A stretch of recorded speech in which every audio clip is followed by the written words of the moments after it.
தமிழக அரசியல் வரலாற்றில் தாவேகாவுக்கு கிடைச்ச வெற்றி உலகளவில் பரபரப்பாக பேசப்பட்டுட்டு இருந்து.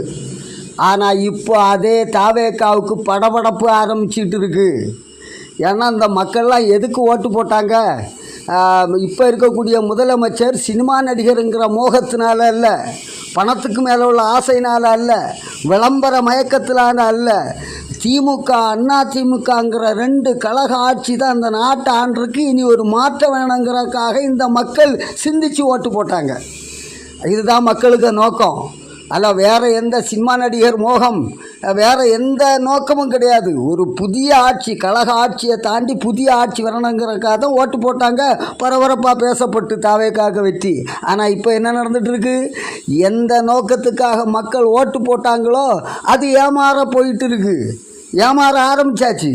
ஏன்னா இதே தாவேக்காக்குள்ளே தான் இப்போ அதிமுக காரங்களும் திமுக காரங்களும் வந்து ஓடி ஓடி வந்து வரிசையாக வந்து இணைஞ்சிட்டு இருக்காங்க. இப்போ என்ன, தாவேக்கா மக்கள் எதிர்பார்த்த ஒரு புதிய கட்சி கிடையாது, அது புதுப்பிச்ச கட்சி.